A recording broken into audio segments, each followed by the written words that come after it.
a hacer perfectos a los que se acercan. Versículo 4. Porque la sangre de los toros y de los machos cabríos, ¿qué dice? No puede quitar los pecados. Versículo 11. Y ciertamente todo sacerdote está día tras día ministrando y ofreciendo muchas veces los mismos sacrificios, que dice, que nunca pueden quitar los pecados. Padre Celestial, muchas gracias por esta palabra, Señor. Ayúdanos a nutrirnos hoy en la fe de todo lo que este texto nos aporta hoy a nosotros como ovejas de tu prado, los que hemos sido rescatados de esa vana manera de vivir, de ese mundo de pecado, los que hemos recibido ese romper esa ligadura de impiedad, ese romper esas cadenas que nos ataban al mundo, al diablo y a todo este sistema maligno y perverso, los que hoy gozamos de esa libertad en Cristo. Danos comprensión y entendimiento en esto, para disfrutar de esa libertad, de esa verdadera libertad que tú en tu palabra claramente nos muestras. Permite, Señor, que tu pueblo no se arraigue en prácticas cultistas, religiosas, rituales, oblaciones y un montonón de cosas raras que a veces el corazón del hombre acaricia y que muchos ven como algo de grande estima, de mucho valor, pero que delante de ti ya no tienen sentido, porque ya tú no lo demandas, tú no lo pides, porque bastó con el único sacrificio, una vez y para siempre, de tu Hijo en la cruz del Calvario, para cumplir todo el sistema de sacrificios. Ya no hay otra cosa más. Te pido que en esta hora de la tarde sigas afirmando esta iglesia, que cada una de estas advertencias se nos presenten delante como esos semáforos que están allí de manera intermitente, alertándonos acerca de los peligros que en este siglo, que en este tiempo estamos viviendo como iglesia. No permitas que tu iglesia obre de manera incauta e imprudente, sino que siendo advertidos por ti, por tu Espíritu, esta iglesia hoy oiga lo que el Espíritu de Dios dice a la iglesia. Así que ayúdanos, Señor, a no caer en el ritualismo vacío. Te lo pedimos con todo el corazón en el nombre de Jesús. Habla pues a nuestro corazón, mis labios son tuyos, danos entendimiento de todo, por favor. Amén y amén. Tome asiento, hermano.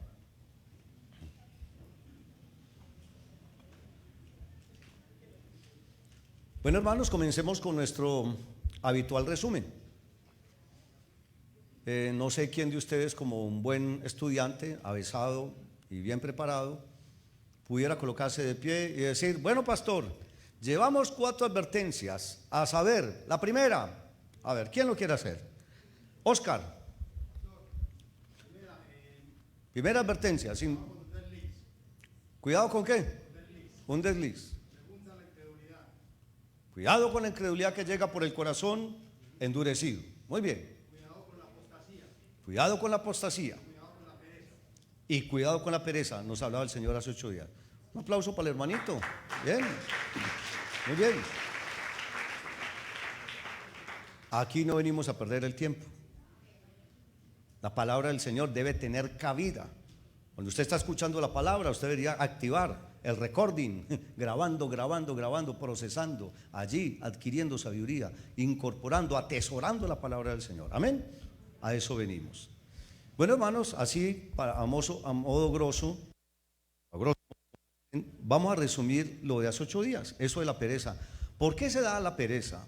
Primero, la pereza llega como una expresión de desaliento. A veces la persona trabaja en la iglesia, lidera, sirve, pero tal vez el pastor o el líder no le da un aplauso o no le da el reconocimiento, la palmadita. No hay nada de eso. El hombre a veces falla en eso, fallamos los seres humanos en eso. ¿Y qué nos decía el Señor? Dios no es injusto para olvidar vuestra obra de amor y el trabajo que habéis presentado a Dios, que le hemos ofrecido a Él, sirviendo a los santos y sirviéndoles aún. Entonces, hermano, esa certificación que Dios no es injusto debería bastar para alentarnos a usted y a mí a seguir sirviendo a los santos y sirviéndoles aún. Es decir, no pares de servir. Tu servicio a Dios es importante, es una ofrenda sacrificial que tú le das a Él. Y si usted no ha recibido el estímulo, no importa, siga adelante. Esa pereza hace que muchos retrocedan. Esa pereza hace que muchos no sigan glorificando a Dios. Y muchos de esos creyentes terminan ahí en la banca, y luego en la banca terminan afuera. ¿Y dónde terminan luego? Afuera en el mundo. Diciendo, aquí no hay amor, aquí no hay santidad, aquí uno haga o no haga, da igual, lo mismo 8 que 80, entonces mejor me voy. Y terminan mal. Entonces mucho cuidado, la pereza es uno de los pecados capitales. ¿Recuerdan eso? No profundicemos más en eso y metámonos hoy en el tema que nos corresponde. He titulado hoy la quinta advertencia: cuidado con el ritualismo. Escúcheme, cuidado con el ritualismo. Y alguno de ustedes se estará preguntando, pastor, esta es una serie expositiva. Arrancamos viendo el capítulo 1, 2, 3, 4, 5, 6 y hoy saltó usted al 10. ¿Qué pasó con el capítulo 7, 8 y 9? Bueno, hermanos, yo quiero hoy ponerlo en contexto. Como ya hemos tenido suficiente ilustración, yo quiero hacerle a usted un pequeño resumen para que Dios nos permita saltar al capítulo 10 sin perder de vista lo que llevamos como una idea transversal. Y en esa idea transversal de Hebreos, ¿qué podemos recordar? Recordemos, hay una superioridad de Jesús en todo. Capítulo 1, el más grande de los profetas. Dios habló en tiempos pasados a través de los profetas, pero en este postero tiempo nos ha hablado a través de ¿quién? Jesucristo. Jesús mayor ¿a quién? A los ángeles. Jesús mayor que Moisés. Jesús mayor en su sacerdocio que a cualquier sacerdote de la línea de Aarón. Jesús, el sacerdocio de Jesús es según el orden de Melquisedec. Es un orden muy elevado, el más exquisito, el más alto. Y hermanos amados, venimos viendo que ese sacerdocio de Jesús nos garantiza plenamente buenos efectos para los que por la fe nos hemos acercado a Él. Hoy, ¿con qué contamos? Con el perdón de pecados. ¿Y está asegurada qué? La vida eterna. Nadie que sea un verdadero creyente pierde la salvación. La salvación no se pierde. Aquel que crea que no la pierde es porque realmente no ha nacido de nuevo y no ha tenido un encuentro personal con Jesús. Por eso el capítulo 7 nos habla del sacerdocio de Melquisedec, haciendo una comparación, mostrando lo alto que es el sacerdocio de Jesús. El capítulo 8, versículo 1 y 2, si usted quisiera verlo conmigo. Esto es una clave hermenéutica importante para todo estudioso de la palabra. Noten que aquí el autor de Hebreos nos inserta un resumen prácticamente de los 7 capítulos anteriores. Mire cómo dice aquí. Ahora bien, capítulo 8, versículo 1. Ahora bien, el punto principal de lo que venimos diciendo es que tenemos tal sumo sacerdote, el cual se sentó a la diestra del trono de la majestad de los cielos, en los cielos, ministro del santuario y de aquel verdadero tabernáculo que levantó el Señor y no el hombre. Porque todo sumo sacerdote es constituido para presentar ofrendas y sacrificios, por lo cual es necesario que también éste tenga algo que ofrecer. Así que si estuviese sobre la tierra, ni siquiera sería sacerdote. Pero ¿dónde está Jesús ahora? Si Jesús estuviera aquí en la tierra, no sería sumo sacerdote. Pero ¿en dónde está ahora? No en el tabernáculo terrenal, sino en el tabernáculo ¿qué? Y está sentado a la diestra de Dios, ¿haciendo qué cosa? Intercediendo. Hermanos amados, ahí resume el capítulo 8 prácticamente eso. Y en el capítulo 9, parte final, usted y yo podemos ver claramente, allí hay un pequeño título que nos sirve como una pauta hermenéutica. Versículo 23 dice que el sacrificio de Jesucristo ¿qué? Quita el pecado. Entonces capítulo 7, sumo sacerdocio. Jesús es muy buen sacerdote, sumo sacerdote para siempre, según el orden de Melquisedec. Capítulo 8 nos dice que Él es el garante de un mejor pacto constituido con mejores promesas. Y en el capítulo 9 nos dice que ese pacto y ese ejercicio del sumo sacerdocio nos asegura que el sacrificio de Él en la cruz del Calvario quita ¿qué? El pecado. Siendo esto así, entonces pasamos al capítulo 10. Amén. ¿Y qué vamos a hablar hoy? Del ritualismo. Hermano, muy preocupado puedo manifestar yo en este momento preocupación por lo siguiente. Muchas veces, hermanos, me dicen a mí, pastor, vea, monté un negocio, una salsamentaria. Pastor, ¿cuándo va a ir a orar por mi negocio? ¿Cuándo va a ir para ungirlo? Y yo me quedo sorprendido. Porque cuando me dicen eso, yo digo, esto me está develando que hay un problema doctrinal aquí muy serio y hay que corregirlo. Le voy a aclarar. Usted en la Biblia nunca va a encontrar una prescripción o una orden del Señor, un mandamiento donde se nos diga que hemos de ir a orar por objetos inanimados, por paredes, por carros, por fincas. Usted mirará en el texto bíblico y usted ve que cuando Salomón construyó el templo, hubo una dedicación del templo. Es decir, este lugar se consagra para el Señor. Pero si usted me pide a mí que yo vaya y ore y que unja las paredes y todo eso, usted está errado. Y yo estuve errado mucho tiempo. Yo les quiero testificar y me da un poco de vergüenza decirlo, pero fue un caso que yo viví. Cuando yo no conocía a profundidad la palabra, una enfermera de Metro Salud, que era amiga nuestra, ahí en la sede del centro, me dijo: John Jairo, compré un apartamento, ¿cuándo vas a ir a ungirlo? Y yo le dije: nada más diga su merced y yo voy por allá. Pues bueno, compré un apartamento por Robledales, sector de Robledo, ahí de Villaflora para arriba. Y entonces yo fui. Y cuando yo llegué, ella me sacó una botellita de aceite de oliva más o menos de este tamaño. Me dijo: bueno, John Jairo, entonces dediquémosle este apartamento al Señor. Ella me dijo: unja este apartamento. Y yo empecé a orar, hermano. Yo escorché esa botellita y: Padre, en el nombre de Jesús, bendice este lugar, estas paredes, Señor, que sean un santuario para tu nombre. Y hermano, yo no sé con qué sacó ese gracia. Los digo, se los confieso. De hecho, después de eso, ella no me volvió a hablar. No sé por qué. Quisiera saber de ella dónde está. Y si escucha este sermón, ojalá se reporte. Pero de verdad, qué ignorancia la de ella. Y más ignorante soy yo, que creo que por echar el aceite y ungir un lugar, entonces ese hogar va a quedar inmunizado. No es el objeto inanimado el que goza del favor del Señor, es usted y soy yo. Si usted tiene un negocio y usted me invita, yo voy a conocerle el negocio. Y si usted quiere que ore, yo voy a orar por usted para que le dé sabiduría para administrar el negocio. Eso es más racional, eso es más cuerdo, eso es más acorde ¿a qué? A la palabra del Señor. No, la gente consigue un carro: pastor, únjalo. Una casa: pastor, únjalo. Y yo no encuentro eso en la Biblia. Esos son parte de los rituales, de las falsas creencias, de los dogmas que se nos han enquistado en la iglesia y que hemos creído que Dios los manda cuando Dios nunca los manda. Hay hermanitos que creen que cuando el negocio no prospera y que cuando la oración pareciera que no diera resultados, entonces van al Parque Belén y hay unas tiendas allá naturistas, entonces compran el saumerio. Las varitas esas, no solamente para dar olor, sino para sacar las malas energías. Y gente de la iglesia, escuche, gente de la iglesia. Y uno dice: este hermanito, esta hermanita, ¿por qué está practicando esto? ¿Por qué siguen anclados como en el sistema tradicional de ritos y sacrificios, como si la obra de Cristo Jesús en la cruz del Calvario fuese incompleta o hubiese sido imperfecta? Y no lo es.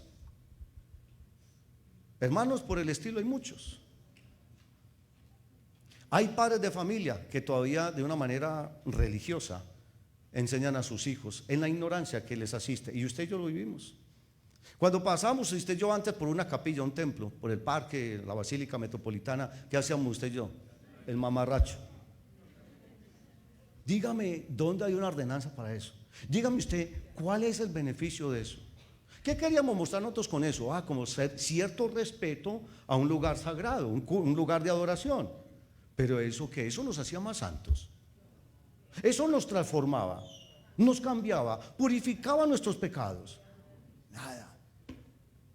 Pura religión. Pura religión. Llegaba diciembre y para pasar al nuevo año, compre saumerios, compre la espiga de trigo allí, todos los rituales, las 12 uvas, andar con la maleta, un montón de pendejadas y tonterías que yo no sé por qué. Y mucha gente hasta el día de hoy lo sigue haciendo, creyendo que eso da resultado, como si el futuro suyo y mío dependiese de ese tipo de cosas, cuando la Biblia dice que nuestra vida está escondida en el Señor, en las manos del Señor. Amados, quisiera enunciar muchos de los ejemplos de nuestra idiosincrasia, de esa mezcolanza que tenemos, de ese salpicón y sancocho en la fe. Pudiéramos denominarlo claramente, el nombre técnico es el sincretismo religioso. En las iglesias hay gente que dicen creer en el Señor, pero que en sus actos, con sus actos están negando la eficacia de la fe. Para ellos, de labios hacia afuera, Jesús es el Señor. Pero ellos dicen, pero aquí hay que hacer esto. Y de una manera, para graficar esto de una manera muy explícita, recuerde usted lo que dice Gálatas, cuando el apóstol Pablo tuvo que resistir a Pedro cara a cara, porque era de condenar, porque estaba juntando ¿con quién? Con los maestros judaizantes. Pedro ya estaba simpatizando con esos rituales otra vez. Habiendo conocido la gracia, habiendo conocido el viejo pacto y habiendo conocido el nuevo degustado, en el Pentecostés, el Pedrito ahora dice que haciendo esas cosas, amangualándose con los judaístas, con los judaizantes. Y el apóstol Pablo, el más pequeño de los apóstoles, le dijo: Pedro, ¿qué es eso? Lo tuvo que volver ¿a dónde? Al buen orden. Amados hermanos, usted y yo tenemos que recordar que en el antiguo pacto existían dos lugares: el lugar santo y el lugar santísimo. Esta epístola viene haciendo una especie de comparativo del antiguo pacto, el nuevo pacto, el tabernáculo terrenal, el tabernáculo celestial, el sacerdote terrenal y el sumo sacerdote celestial, que es Jesús. Los efectos de este pacto y los efectos del nuevo y último pacto, y una vez y para siempre. Hay una comparación, todos los rituales, todo eso, pero siempre la idea es que el nuevo pacto y el último pacto es mucho mejor que ¿qué? Que el anterior. ¿Por qué razón? Porque está construido sobre mejores promesas. Y aquí tenemos que aclarar una cosa adicional que garantiza la eficacia del sacrificio de Cristo Jesús en la cruz del Calvario. Es que aquí Jesús obró con un doble rol. El doble rol es el siguiente: en el esquema de sacrificios levíticos se necesitaba un cordero que fuese sin defecto. Era necesario que el cordero fuera ¿qué? Perfecto. Díganme ustedes quién fue el cordero perfecto. ¿Qué dijo Juan Bautista cuando vio venir a Jesús allá a las orillas del Jordán? Este es el Cordero de Dios que quita el pecado del mundo. Ya estaba anticipando los efectos de la presencia del Cordero de Dios en la tierra. Había venido ¿para qué? Quitar el pecado del mundo. ¿Y qué hemos aprendido en toda esta epístola de los Hebreos? Jesús superior a todo. Es decir, que ese Jesús que nos trae el Evangelio de la gracia, su sacrificio y su pacto en la cruz del Calvario, nos trae mejores promesas, mejores resultados que el antiguo pacto. ¿Y saben por qué? Porque este sumo sacerdote, ¿qué más se requería para un sacrificio? Un sumo sacerdote. El día de la expiación, una vez al año, entraba el sumo sacerdote a ese lugar santísimo a ofrecer el sacrificio una vez por todos. Díganme ustedes quién fue ese sumo sacerdote y quién es. Vio el doble rol. Entonces, teniendo un cordero tan perfecto y teniendo un sumo sacerdote de la calidad de Jesús, ¿está asegurado el resultado del sacrificio? Total, por donde usted y yo le busquemos. Pero no, nosotros seguimos a veces inventándonos travesías y cosas raras. Yo quiero decirle a usted que también una buena prueba de que nosotros no estamos obligados hoy a llevar rituales y cosas de esa naturaleza lo encontramos en el libro de Hechos de los Apóstoles, capítulo 15, primer concilio, el de Jerusalén. Reunidos los apóstoles, a razón de que se había gestado un montón de problemas, de inconformidades, los apóstoles en oración consultaron al Señor qué hacer, porque algunos creyentes gentiles estaban viendo cómo los obligaban los judaizantes, diciéndole: ¿cree en Jesús? Usted tiene que circuncidar. Usted cree en Jesús, pero debe celebrar esta fiesta, lo uno y lo otro, debe presentar adicionalmente este sacrificio. Y entonces el Espíritu de Dios usó a Bernabé. Y este hombre lleno de sabiduría se colocó en pie y dijo: hermanos, varones, hermanos, ha aparecido bien el Espíritu. Pedirles a los gentiles 4 cosas. Primero, que se abstuviesen de ¿qué? De ahogado, comer animales ahogados. 2, de sangre, de comer sangre. 3, de fornicación. Y 4, de idolatría. 4 cosas. No hubo más. Aquí hay economía. ¿Qué se le mandaba a un gentil creyente converso? Haga eso. Si los ritos y los sacrificios hubiesen sido importantes, tenga la plena certeza que el Espíritu del Señor hubiera dicho: y adicionalmente cada año van a celebrar este sacrificio, van a presentar una torta, un palomino, un buey, una cabra, un macho cabrío. Pero no, nada de eso. ¿Y por qué el Espíritu de Dios no colocó eso? Porque ya no era necesario. ¿Por qué no era necesario? Ya Jesucristo había ido ¿a dónde? A la cruz del Calvario. ¿Me hice entender? Vayamos al primer punto. ¿Y qué dice el primer punto? Hermano, que ninguno de los sacrificios ordenados por la ley, ninguno de esos sacrificios nos puede hacer perfectos. Ningún sacrificio. Usted se puede parar en las pestañas e irse caminando en las pestañas hasta Guarne, el santuario de la Virgen de Guarne. Se puede ir de rodillas al Cristo caído de Girardota. Y usted tiene más aliento para el de Buga. Y ninguno de esos esfuerzos humanos te van a perfeccionar. Usted se puede ir ahora en Semana Santa para Soledad Atlántico y unirse al grupo de flagelantes que se castigan con un zurriago, un látigo o cargando una pesada cruz. Ninguno de esos sacrificios puede hacerte perfecto a ti. Usted puede comprar el cirio pascual más grande y regalarlo en Semana Santa. Usted puede dar en este templo una ofrenda más grande, como usted la quiera dar, y eso no va a perfeccionarte. Ninguno de esos rituales nos perfeccionan. La perfección nuestra no viene por el hacer o el dejar de hacer usted y yo. La perfección viene ¿por quién? Por el Señor. Él nos hizo perfectos a través de su sacrificio en la cruz del Calvario. Entonces tengamos mucho cuidado. A mí me gustan los ejemplos porque los ejemplos nos pueden a usted y a mí ayudar a entender más claramente el tema. Note que aquí se habla de, porque la ley teniendo la sombra no es la realidad, sino la sombra de los bienes venideros, no la imagen misma.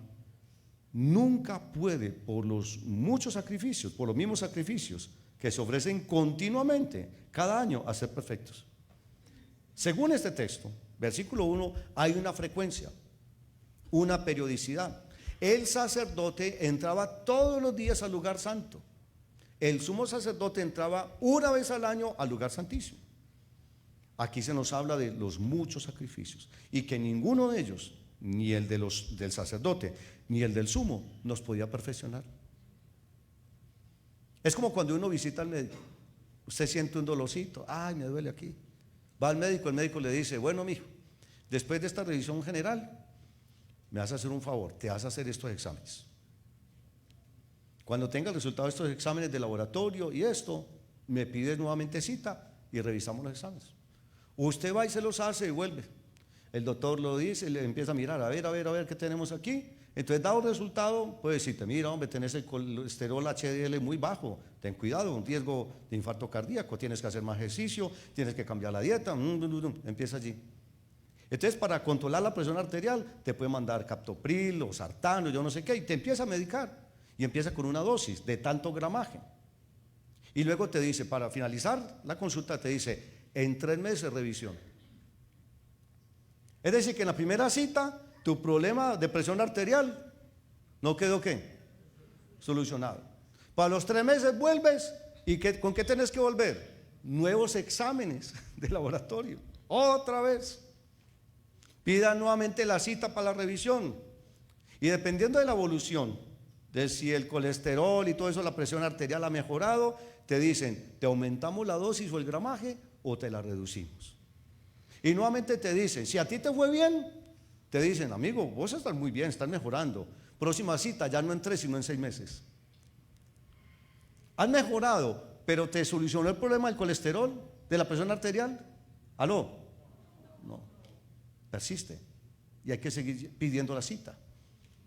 Si a usted le fue bien, si le fue mal, cita en 3 meses. Así mismo está diciendo aquí el sistema de sacrificio levítico, que ninguno que presentara esos sacrificios podía solucionar ni ser perfecto al ofrendar o ofrecer ese sacrificio. Ninguno. Ni el de los sacerdotes, que eran todos los días, ni el que era una vez al año, el del sumo sacerdote. Llamado hermano, para pasar a otro punto. Así es la fe nuestra. La fe nuestra se basa en la certeza, en la fe, en la credulidad de que el sacrificio de Jesús es más que suficiente. ¿Aló? Es más que suficiente. Sé que en este momento alguno estará pensando, pero no, es que yo esta semana la embarré, yo cometí pecado. ¿Y yo qué hago para solucionar ese problema? Usted y yo sabemos que tenemos a un acusador. La Biblia habla del acusador de los hermanos, que es Satanás, el mismísimo diablo. Y suponga usted que alguien aquí, un caso hipotético, un hermano que está aquí se emborrachó en diciembre. Y Satanás entonces acudió a la presencia del Señor. Véalo. Y es que hijo suyo se emborrachó en diciembre. Ese no creo que sea hijo suyo, porque Satanás siempre cuestiona nuestra identidad como hijos del Señor.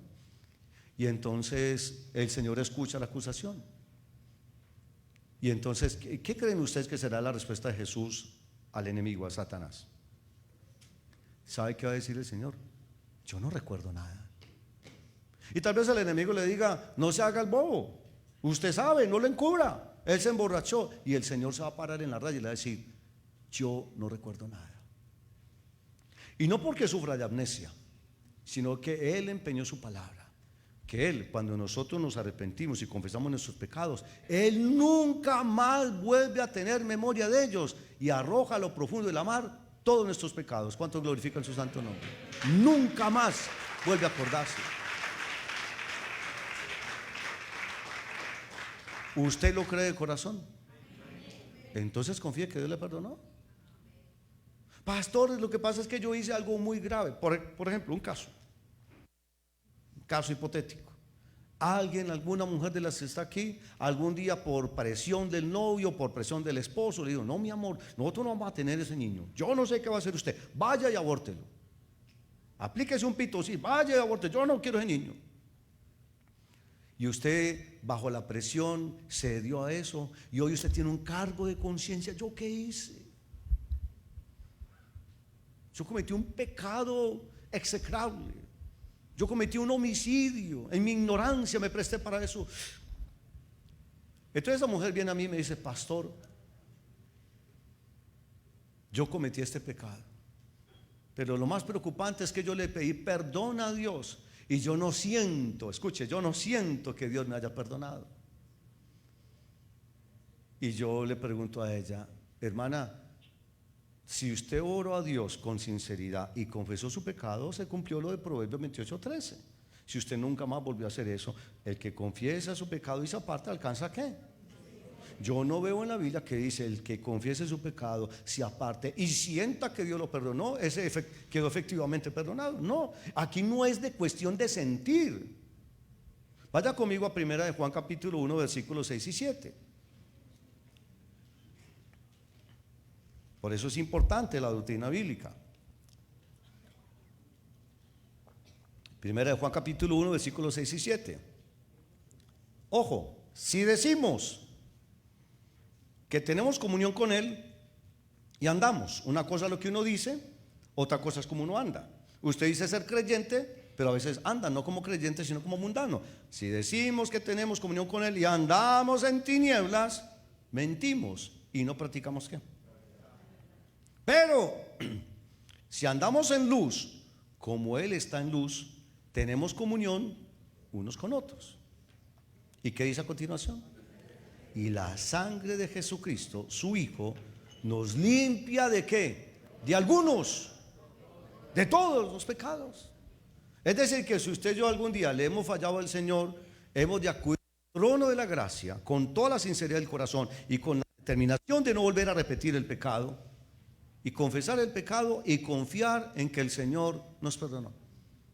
Aunque usted salga en ese momento diciendo, yo no siento que Dios me haya perdonado, lo único que tenemos que hacer usted y yo es creer que Dios nos perdonó. Punto. Esto no es de sentir. Ay, pastor, es que yo pensé que me iba a quebrantar, que iba a llorar, que iba a usar 3 pañuelos Kleenex. Nada de eso. Usted lo confesó con sinceridad. Sí, pastor, eso basta. Entonces, hermano, no es necesario ningún otro sacrificio. Ningún sacrificio nos va a perfeccionar a usted y a mí. Solo el sacrificio de Cristo Jesús nos perfecciona. ¿Está claro? Y esto está muy claramente aquí, versículos 2 y 3 dice, porque aquí claramente dice, el versículo 2, Dice, de otra manera cesarían de ofrecerse. Si los sacrificios terrenales fueran perfectos, entonces no habría nada necesidad de ofrecer más. Pues los que tributan este culto, limpios una vez, no tendría ya más conciencia de pecado. Pero en estos sacrificios cada año se hace memoria ¿de qué? Para un judío que representaba el día de la expiación, acordarse que es un pecador. Tengo que llevar el animalito. ¿Por qué tengo que llevar un animalito al sumo sacerdote? Porque fallé, porque mentí, adulteré, robé, maté. Por esto. El día de la expiación era un día donde Dios le recordaba el pecado al hombre y donde el hombre recordaba su pecado. Pero eso era en el antiguo pacto. En el nuevo pacto, ¿qué dice el Señor? No vuelvo a tener memoria de tu pecado. ¿Está claro, iglesia? Muy bien. Versículo 4. Siguiente punto. Porque la sangre de los toros y de los machos cabríos no puede quitar los pecados. La prescripción de la ley dice claramente que sin derramamiento de sangre no hay ¿qué? No hay remisión de pecados. Era necesario el derramamiento de sangre. En el antiguo esquema de sacrificios levíticos, ¿qué se sacrificaba? Un buey, una oveja, un macho cabrío. Si la familia era de escasos o pobres recursos, una tórtola, un palomino. Si eran muy pobres, medidas de efa de harina, de cebada y qué sé yo. Habían granos y de todo lo demás acorde a su posibilidad económica. Pero alguien debía presentar algo. ¿Por qué? Por su pecado, una ofrenda por el pecado. Pero hermanos, aquí de manera tajante el autor de Hebreos dice, nada, ninguna de esa sangre. Ninguna de esa sangre. Y por eso conviene recordar las palabras nuevamente que decíamos ahora de Juan Bautista, cuando vio venir a Jesús a las orillas del río Jordán y dijo, he aquí el Cordero de Dios que quita el pecado del mundo. ¿Cómo lo vio?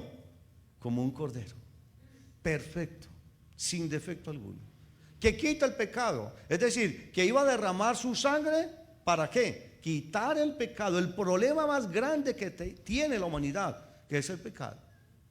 Les hemos enseñado varias veces que el más grande problema que tiene el mundo hoy no es la gripe aviar, no es el COVID-19, no es el SIDA, no es el cáncer. El problema más grande que tiene el mundo hoy es el pecado, porque el pecado es el único, el pecado del hombre es lo único que te puede llevar al mismísimo infierno. Usted puede morir de cualquier enfermedad, de un cáncer, de una cirrosis hepática, de cualquier otro, pero si usted está en Cristo y muere en esta tierra, tenga la plena certeza que usted es del Señor. Aló, usted es del Señor. Entonces hemos de confiar en ¿quién? En Él. La sangre de Jesucristo es la única que nos limpia de todo pecado. Por eso en el capítulo 9, allí tenemos claro lo siguiente. Lea conmigo el versículo 11. Capítulo 9, versículo 11. Amén. Pero estando ya presente Cristo, sumo sacerdote de los bienes venideros, por el más amplio y más perfecto tabernáculo, no hecho de manos, es decir, no de esta creación, y no por sangre de ¿qué? ¿Está leyendo conmigo? Me gusta que usted lea conmigo. Y no por sangre de machos cabríos, ni de becerros, sino por su propia sangre. Entró una vez para siempre en el lugar santísimo, habiendo ¿qué? Obtenido eterna redención. Porque si la sangre de los toros y de los machos cabríos y las cenizas de los becerros rociadas a los inmundos santifican para la purificación de la carne, cuánto más la sangre de Cristo, el cual mediante el Espíritu Eterno se ofreció a sí mismo sin mancha a Dios, limpiará vuestras conciencias de obras muertas para que sirváis al Dios vivo. Hermano, es muy claro. Vaya al versículo 23. Fue pues necesario que las figuras de las cosas celestiales fueran purificadas así, pero las cosas celestiales mismas con mejores sacrificios que estos, porque no entró Cristo en el santuario hecho de mano, figura del venidero. Recuerden, la ley, todo lo de la ley era sombra y figura de ¿qué? De lo que había de venir. El tabernáculo terrenal era sombra y figura del tabernáculo ¿qué? Celestial. El sumo sacerdote terrenal era figura de ¿qué? Del sumo sacerdote, que es Cristo Jesús, según el orden de Melquisedec, que está hoy a la diestra del Padre. porque no entró Cristo en el santuario hecho de la mano, figura del verdadero, sino en el cielo mismo, para presentarse ahora por nosotros ante Dios. Y no para ofrecerse muchas veces, como entra el sumo sacerdote en el lugar santísimo, cada año con sangre ajena. De otra manera hubiera sido necesario padecer muchas veces desde el principio del mundo. Pero ahora, en la consumación de los siglos, estando usted y yo en un nuevo pacto, en la gracia, ahora se presentó una vez para siempre por el sacrificio de sí mismo, para quitar del medio de qué, del medio qué, el pecado. Y de la manera que está establecido para los hombres que mueren una vez y después de este el juicio, así también Cristo fue ofrecido una sola vez para llevar los pecados de muchos, y aparecerá por segunda vez sin relación con el pecado para salvar a los que le esperan. Yo sé que alguno dirá: pastor, pero es que yo no ofrezco sacrificios, yo no derramo sangre. Tal vez esas prácticas las tienen los que practican cosas oscuras, como los satanistas, que creen que a través de sacrificios pueden recibir poder y un montón de cosas ahí oscuras y sucias. De hecho, quiero decirles, este lugar solemos a veces llamarlo altar, pero a la hora de la verdad, esto no es ningún altar. ¿Quiere que le diga qué es esto? Esto es una plataforma, y esto es un púlpito. Cuando usted entra a una iglesia católica romana, usted va a ver la diferencia. ¿Qué hay en la iglesia católica? Hay un altar, que es donde colocan el cáliz, donde hacen la oblación, las hostias y todo eso las presentan allí, y está la copa con el vino. Eso es un altar. La iglesia católica romana, en alguna manera, está desconociendo esto. Un poco de todo esto está desconociendo, porque está inmersa ¿qué? En el ritualismo. Ahora lo voy a comprobar. ¿Y en dónde está el púlpito en la iglesia católica romana? Hay unas escalitas, una espiral, ¿usted la conoce? Y allá está, desde un balconcito. Ahí muchas veces el sacerdote hace la homilía. Pero en una iglesia cristiana evangélica no hay altar. Ahora, si usted cree que esto es un altar, dígame quién es el primero para que pase acá y lo sacrificamos. Esto no es ningún altar. Aquí, ¿qué hacemos? Predicamos la palabra, el evangelio de la gracia, el cual nos presenta a Cristo como sumo sacerdote, con un sacrificio hecho una vez y para siempre, del cual podemos disfrutar todos. Entonces hay una gran diferencia, y eso es lo que está haciendo el autor de Hebreos, mostrando el contraste. El antiguo pacto ya no tiene vigencia. Tuvo una vigencia durante un tiempo como un sistema sacrificial, pero venido Cristo Jesús en carne y hueso, y habiendo ido a la cruz y estando hoy a la diestra de la majestad del Padre, ya no tiene sentido que practiquemos estos ritos. Ya no hay que derramar más sangre. La de Cristo Jesús fue más que suficiente. ¿Entendió el argumento? Note que el autor de Hebreos nos argumenta. Esto no es crean a ciegas, no, él sustenta, y sustenta con registro histórico, con hechos. De esa manera es más creíble el asunto. Hermanos amados, y llegamos al último punto, versículo 11. Y ciertamente todo sacerdote está día tras día ministrando y ofreciendo muchas veces los mismos sacrificios. ¿Qué dice a continuación? Que nunca pueden quitar los pecados. Ya vimos en el capítulo 9, versículo 23 en adelante, que el solo sacrificio de Cristo Jesús, su sangre preciosa, nos limpia ¿de qué? De todo pecado. ¿Cómo llegó eso a suceder? Hermano, el versículo 5 nos deja un poco, y permítame que me devuelva un poco atrás para entender eso. ¿Cómo llegamos al 11? Desarrollándolo el versículo 5 al 10. Dice: por lo cual, entrando en el mundo, dice, sacrificio y ofrenda no quisiste. El Señor que ordenó las leyes levíticas de sacrificio, llegó un momento de dijo, yo ya no eso. Dios se aburrió con los sacrificios del pueblo. ¿Y por qué razón? Ya voy a contar. Si usted recuerda el capítulo 1 del profeta Isaías, ¿qué dijo el Señor? Estoy hastiado de ¿qué? Vuestras asambleas, no las puedo soportar, me son abominación. Porque ustedes se presentan delante de mí como si no tuviesen pecado, pero sus manos están manchadas ¿de qué? De pecado, de injusticia. Y el Señor dice: yo no quiero más cebo de animales gordos, no quiero más solemnes fiestas ni asambleas, me son abominación. ¿Por qué? Porque ellos habían caído en el ritualismo. ¿Qué es el ritualismo? Presentar sacrificios, pero sin cambio aquí en la mente y en el corazón. ¿Aló? ¿No será que en las iglesias evangélicas también hacemos eso?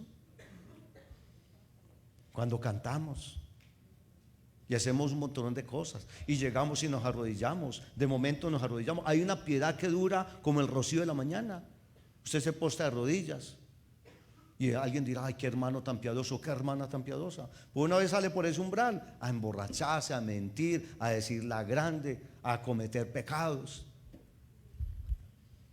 Entonces el ritualismo que practicaste 2 horas aquí en el culto, claro, ahora decíamos: es que ninguno de esos sacrificios hace perfectos a nadie. Versículo 1. Es que si hubieras derramado sangre, te hubieras sacado pelado la rodilla, aquí estar arrodillado orando, te hubieras sacado sangre. Esa sangre tuya, ni la ningún macho cabrío te puede justificar tampoco. Entonces, ¿qué podemos hacer? Creo que la pregunta de algunos será de pronto: y entonces, ¿qué sacrificios son los que Dios quiere? O dicho de otra manera, ¿cuáles son los que Él manda y Él quiere? Porque ningún ritual, ningún sacrificio terrenal y humano nos salva, ni nos perfecciona, ni menos quita el pecado. Entonces, ¿cuáles son los que tenemos que practicar como iglesia? Que Dios los mande. Y aquí me permito ir en primer lugar a responderle a usted. Mateo 28, 19. Una primera ordenanza del Señor, no sacramento, ordenanza. La iglesia tradicional los llama sacramentos. Pues usted y yo sabemos que la iglesia tradicional tiene unos sacramentos que son muchos, que el Señor no los mandó a hacer. ¿Usted cree que el Señor mandó a hacer la confirmación después de hacer la primera comunión? ¿Dónde dice la Biblia que hay que hacer la primera comunión? ¿Dónde dice la Biblia que hay que hacer la confirmación? No. Pero no, nuestro carácter es tan endeble, nuestra doctrina es tan floja, que cuando una esposa que es creyente tiene un marido que no es creyente y el marido le dice: no, mijita, vamos a hacer esto así, ella claudica y no se para en la raya con argumentos bíblicos, decirle: no, mi amor, no, dejemos más bien que el niño crezca y que el niño tome la decisión, pero no le impongamos a él lo que usted y yo determinemos. Entonces dejemos que él crezca y que él tome la decisión. Pero no, usted dice: no, pastor, es que donde manda el uno no manda el dos. Y usted ora como mujer sujeta, pero hay cosas de la fe donde es necesario agradar a Dios antes que a los hombres. Ahí está. ¿Y por qué actuamos así? Porque no hay palabra, no hay doctrina, no hay fundamento. Entonces es muy lamentable. Entonces, ¿qué nos manda el Señor? ¿Qué cosas sí podemos celebrar nosotros y hacer? Hermanos, los bautismos. A propósito, ¿cuántos están bautizados? ¿Cuántos no están bautizados? ¿Cuántos no están bautizados? Levante la manito. Dios les manda a decir que parte de las cosas que hemos de celebrar, y eso sí lo avala y lo aprueba el Señor, es que se bauticen. Ahí les mando el mensajito que el Señor les manda. Y si ustedes deciden dar ese paso de fe y obediencia, los espero el próximo miércoles a las 6:50 de la noche. Amén. ¿Cuándo dije yo? Miércoles a las 6:50. Aquí en este lugar lo espero, porque eso sí lo manda el Señor. Eso dice rodillas para un santuario, no. Eso de prender cirios pascuales, hacer largas vigilias y sacrificios y muchas de esas cosas, no. Eso no tiene efecto. Amén. Segunda ordenanza, la cena del Señor. Eso lo mandó el Señor. Y Él dijo que lo hiciéramos ¿en qué? En memoria de Él. Hermano, eso lo mandó Él. ¿Podemos celebrarlo? Claro. ¿Y qué elementos hay en la cena? Está el pan y está el vino, el fruto de la vid. Así como en el bautismo no hay una reglamentación precisa, porque algunos pelean, dogmatizan. Pastor, si me va a bautizar tiene que ser en agua que corra, como en el río Jordán cuando Jesús se bautizó. Y yo le diría: hermanita, usted no ha leído Hechos de los Apóstoles capítulo 8. Felipe y el eunuco, aquí hay agua. Ahí no decía que había un río, sino que había agua. Bien pudo haber sido un lago, un estanque, un depósito de agua. Y entonces aquí hay agua. ¿Qué impide que yo sea bautizado? ¿Qué necesitamos? Que usted crea y que exista agua. ¿Y quién lo bautice? Punto. Santo remedio. Pero en ningún lugar dice, y el que se vaya a bautizar, que sea en agua que corra. No, no hay prescripción. Pero cuando usted dogmatiza, usted está cayendo en el ritualismo. ¿Aló? Necesitamos esa agua. Cena del Señor. ¿Qué elementos necesitamos? Pan y vino. Entonces hay algunos que dicen, pastor, yo no tomo alcohol. Y eso es muy respetable. Hay iglesias donde suministran vino con un grado de fermentación tal, y otros donde dan el fruto de la vid. Aquí nosotros lo hacemos así, con el fruto de la vid, el zumo de la uva. Pero a mí no me escandalizaría si alguien el día de mañana celebra la cena con vino. Porque si yo me remonto a la escritura, Jesús no tomó jugo de uva, sino vino. Porque en la cultura judía el vino hacía parte de su cultura. Pero entonces hoy no podemos dogmatizar por eso. Que entonces esta iglesia es más espiritual porque toma el zumo de uva. En cambio allá están los mundanos que toman el vino fermentado de uva, ¿no? ¿Me he hecho entender? Y le voy a decir adicionalmente a la cena del Señor y al bautismo, ¿qué más nos manda el Señor? Acompáñeme al Salmo 51, versículo 17. Salmo 51.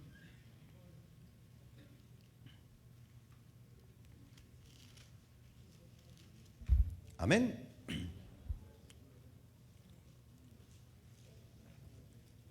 Dice la escritura: los sacrificios de Dios, ¿qué son?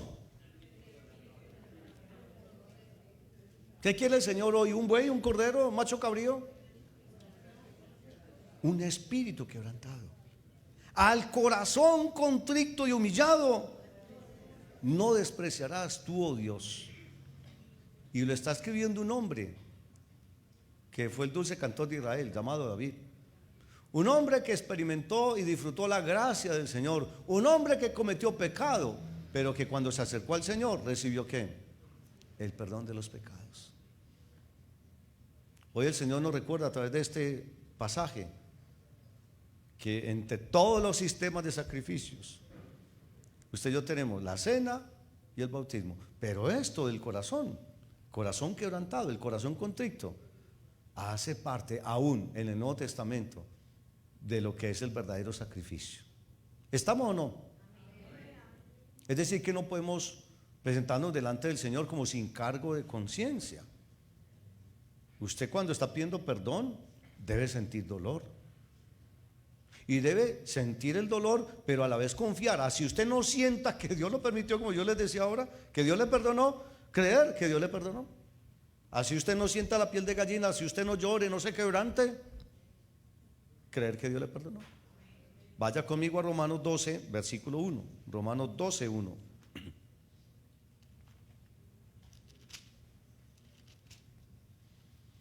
Dice el apóstol Pablo: así que, hermanos, os ruego por las misericordias de Dios que presentéis vuestros cuerpos ¿en qué? En sacrificio vivo, santo y agradable a Dios, que es vuestro culto racional. ¿Alguna vez usted se ha puesto a preguntarse por qué el apóstol Pablo dijo que es vuestro culto racional? Le voy a explicar por qué. Es que los anteriores cultos se volvieron irracionales. Hay que llevar el corderito, hay que llevar el becerro, hay que llevar el buey. Y la gente lo hacía de manera que mecánica y reflexiva, sin conciencia de qué, de pecado.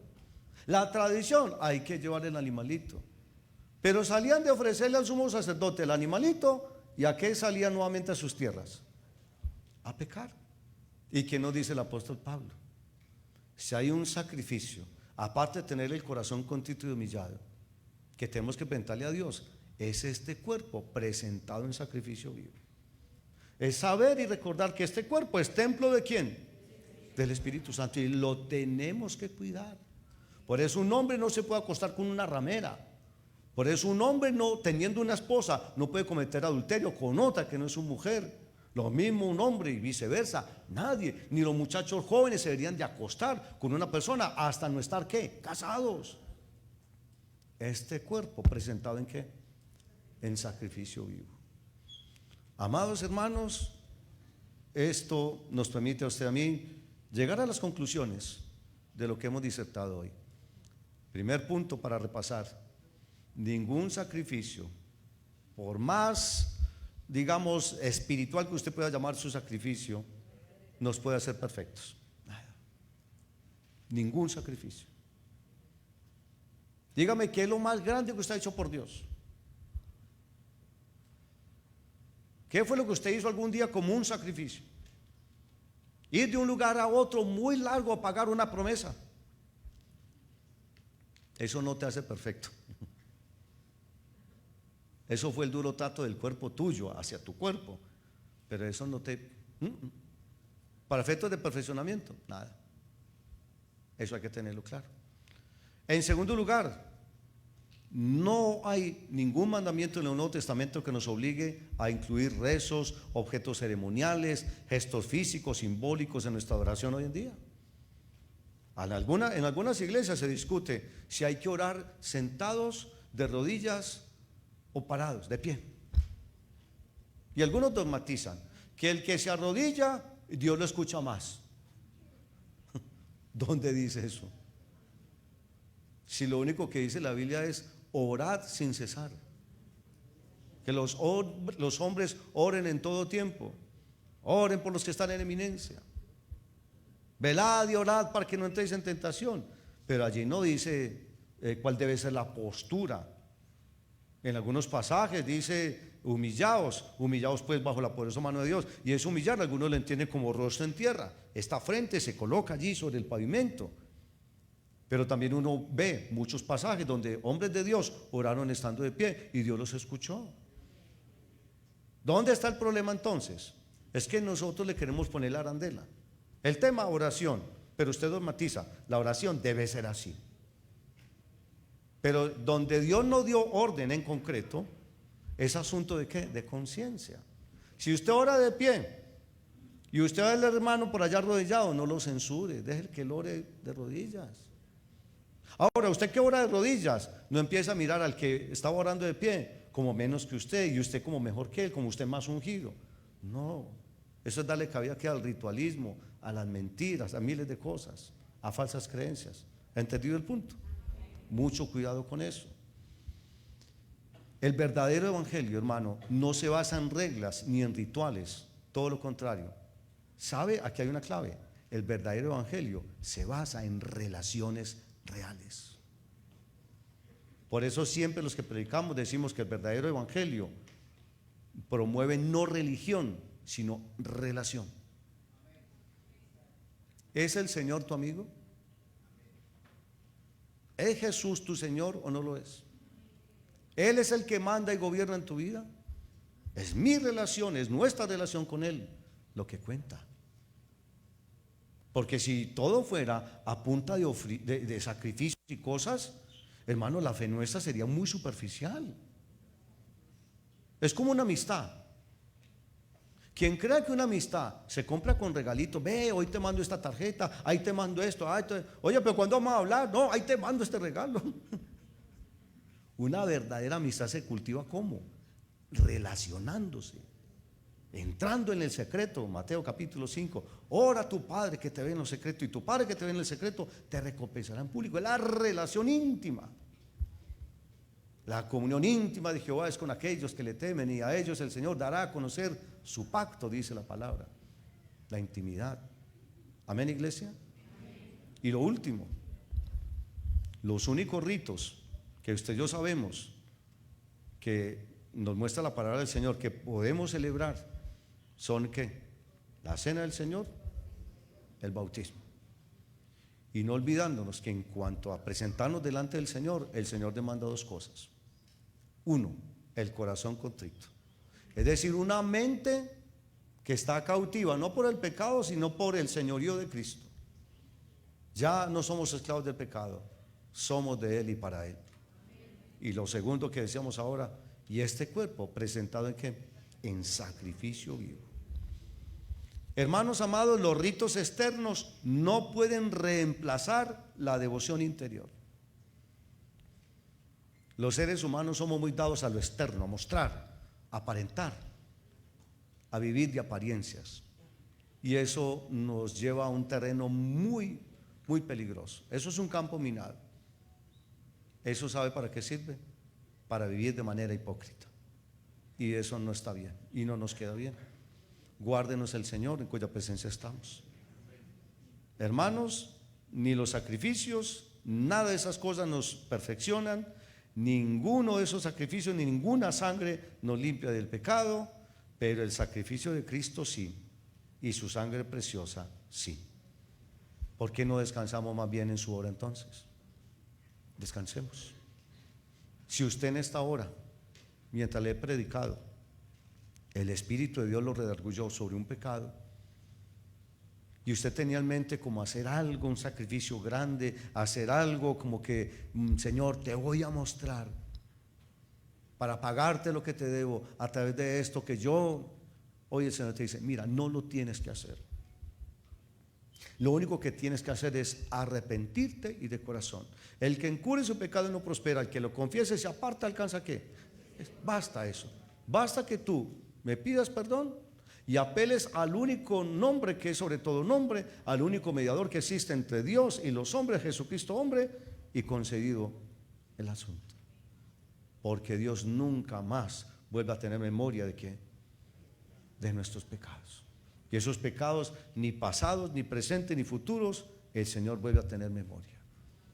Nos conviene a nosotros entonces cultivar nuestra relación con ese Jesús, sumo sacerdote para siempre. ¿Cuántos quisieran conocer más y más a Jesús? Acércate a Él. Él hace rato está así con los brazos abiertos diciendo, aquí estoy, buscadme y viviréis. El que a mí viene, yo no le echo fuera. Mirad a mí y sed salvos todos los términos de la tierra. Vengan a mí los trabajados y cargados, yo os haré descansar. ¿Cuántas invitaciones tiene el Señor? El problema nuestro es que a veces creemos que nos podemos solucionar nuestros problemas sin ir a Él. Pero hoy el Señor nos recuerda lo siguiente: separados de mí, nada podéis hacer. Entonces vayamos a Él. Si en Él está la solución de todos nuestros problemas, ¿por qué buscar en otro lugar? Cuando hace rato el remedio para el problema del pecado está más que dado en la cruz del Calvario, en Jesús. Incline su rostro, vamos a orar.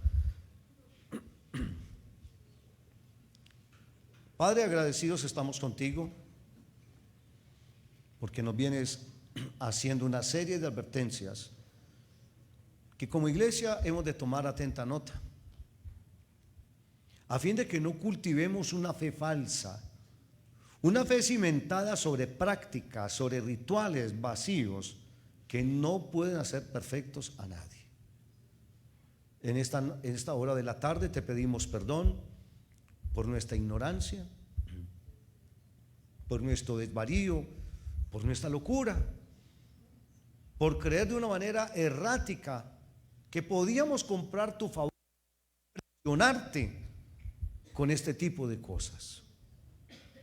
Hoy, con tu palabra, tú desalientas cualquiera cosa que nosotros podamos creer que compra tu favor. Ni una ofrenda voluminosa, ni un sacrificio humano podrá impresionarte. El único sacrificio valedero fue el de tu Hijo Jesucristo. Y bien claramente lo dijo tu siervo Juan en el capítulo 1. Y la sangre de Jesucristo nos limpia de todo pecado.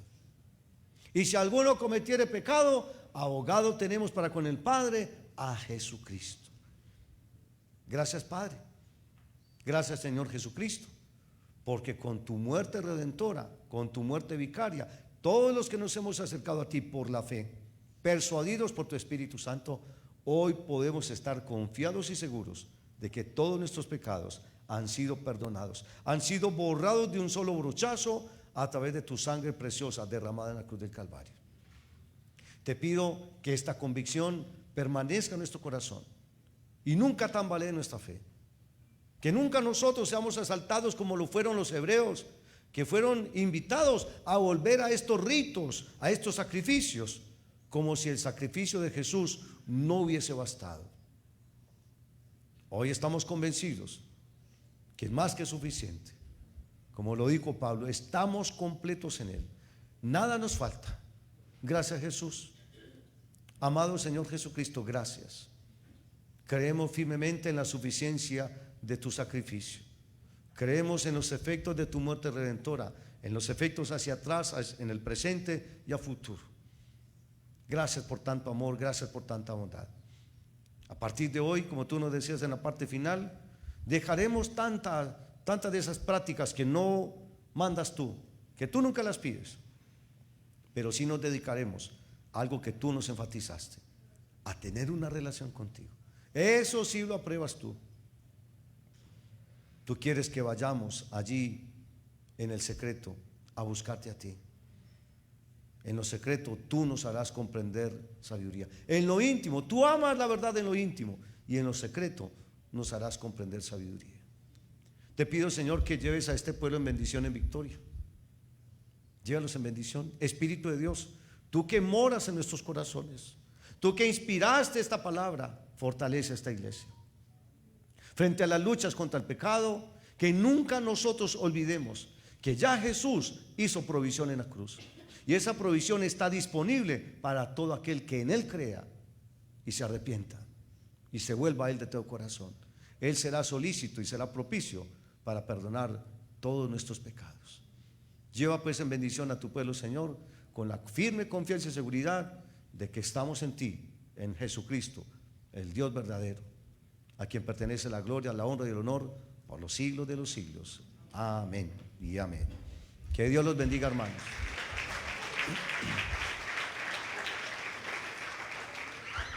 Amados, una feliz tarde para ustedes. El Señor les conceda la paz y su bondad los visite y su amor también.